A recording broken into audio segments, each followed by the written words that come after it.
हरे कृष्णा दंडित प्रणाम। चैतन्य महाप्रभु के शिक्षामृत के अंतर्गत हम वेदांत सूत्र के अध्ययन के प्रयोजन के बारे में चर्चा। ओम अज्ञानतिमिरान्धस्य ज्ञानाञ्जनशलाकया चक्षुरुन्मीलितं येन तस्मै श्रीगुरवे नमो विष्णुपादाय कृष्णप्रेष्ठाय भूतले श्रीमती भक्तिवेदांत स्वामिनिति नामिने।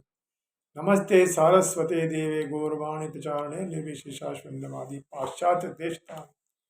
जय श्री कृष्ण चैतन्य प्रभु नित्यानंद श्री अद्वैत गदाधर श्रीवासादि गौर भक्त वृंद। हरे कृष्ण कृष्ण कृष्ण हरे हरे, हरे राम राम राम हरे हरे।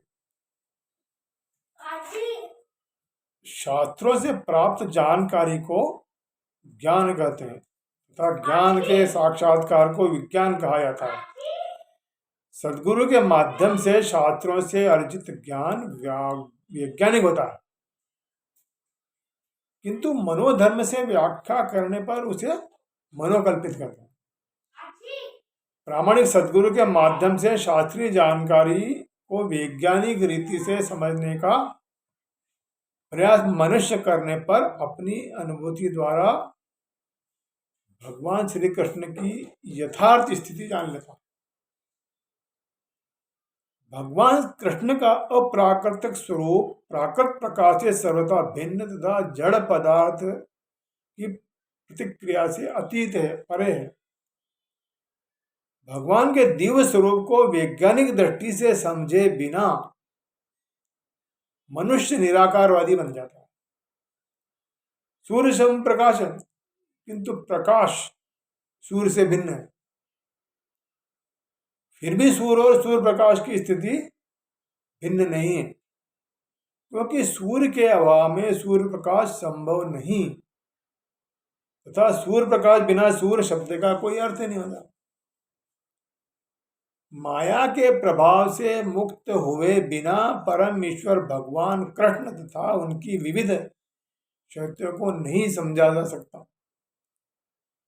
भगवान कृष्ण के दिव्य स्वरूप को भी माया के वशीभूत व्यक्ति नहीं माना जा सकता। भगवान के दिव्य स्वरूप की अनुभूति के अभाव में कृष्ण प्रेम का तो प्रश्न ही नहीं उठता। भगवान कृष्ण के दिव्य वपु की अनुभूति हुए बिना कृष्ण प्रेम की यथार्थ में प्राप्ति नहीं हो सकती। पर कृष्ण प्रेम के बिना जीवन अपूर्ण रहता। इस प्रकृति के 5 स्थूल तत्व हैं, पृथ्वी जल अग्नि वायु आकाश। सब जीवों के बाहर भीतर है। उसी प्रकार भगवान कृष्ण इस सृष्टि के अंदर बाहर है। भक्त इसका अनुभव कर सकते हैं। शुद्ध भक्त जानते हैं कि उनका एकमात्र प्रयोजन भगवान कृष्ण की सेवा करना है तथा सब वस्तुओं को परम ईश्वर भगवान कृष्ण की सेवा में संलग्न किया जा सकता है। भक्त जहां देखता है उसे भगवान कृष्ण के दर्शन होती है, क्योंकि उसे हृदयवासी कृष्ण की कृपा प्राप्त होती है। कृष्ण के अतिरिक्त उसे कुछ भी दृष्टि गोचर नहीं होता। भागवतों के 11.2.55 में भक्त और भगवान के संबंध की पुष्टि कि श्री हरि के चरणारविंद से जिसका हृदय प्रेम रज्जु सदा बंधा रहता है, श्री भगवान उसका कभी परित्याग नहीं करते। उसका स्मरण सिद्ध न होने पर भी उसे भगवान भागवत प्रधान कहा था। भागवत स्कंद में इसका एक उदाहरण है।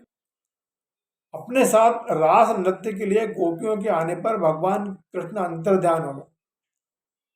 इस पर गोपियां उच्च स्वर से उनका नाम गान करने लगे तथा श्रीधाम वृंदावन की पुष्प लताओं से कृष्ण की वार्ता पूछने लगी, क्योंकि श्री कृष्ण आकाश के समान सर्वत्र वर्तमान है। भागवत के अध्ययन से हम परम ईश्वर भगवान कृष्ण से अपने नित्य संबंध, कृष्ण प्राप्ति की पद्धति तथा प्रयोजन, कृष्ण प्रेम संबंधी जानकारी प्राप्त कर सकते हैं। भागवत में कहा गया है कि अनन्य विश्वास और परिपूर्ण भक्ति से ही भगवान की प्राप्ति हो सकती है।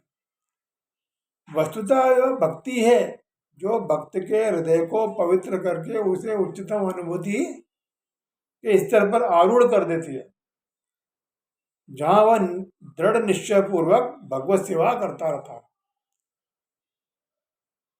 चांडाल आदि नीच कुल में उत्पन्न होने पर भी कृष्ण प्रेम की परामावस्था की अनुभूति से वह दिव्य प्रेम लक्षणों से परिपूरित हो सकती है।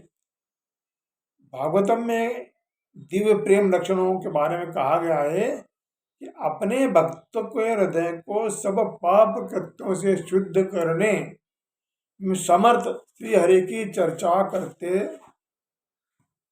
रहने से भक्त भाव विभोर हो जाते हैं। तब उनकी भक्ति में नाना लक्षण प्रकट होते हैं। हमें समझना चाहिए कि श्रीमद् भागवत ब्रह्म सूत्र का यथार्थ भाष्य है, क्योंकि उसके प्रणेता स्वयं वेद व्यास है। गरुड़ पुराण में कहा गया है कि ब्रह्म सूत्र का प्रामाणिक अर्थ तथा महाभारत की व्याख्या है। यह गायत्री मंत्र का भाष्य रूप तथा संपूर्ण वैदिक ज्ञान का सार है। श्रीमद् भागवत 18,000 श्लोकों के श्रीमद् भागवतम में संपूर्ण वेदों शास्त्र की व्याख्या है। भागवत के प्रथम स्कंद में ही नैमिषारण्य में ऋषियों ने सूत गोस्वामी से वैदिक ज्ञान का सार जानने की विधि पूछी है। उत्तर में सूत गोस्वामी ने भागवत को अखिल वेद शास्त्र इतिहास आदि के सार के रूप में प्रस्तुत किया। भागवत में अन्यत्र भी स्पष्ट उल्लेख है कि श्रीमद् भागवत संपूर्ण वेदांत ज्ञान का सार है। श्रीमद् भागवतम का अध्ययन या आस्वादन करने पर अन्य ग्रंथों के अध्ययन में रुचि नहीं रहती। भागवत के पहले श्लोक में गायत्री मंत्र का अर्थ भी वर्णित है।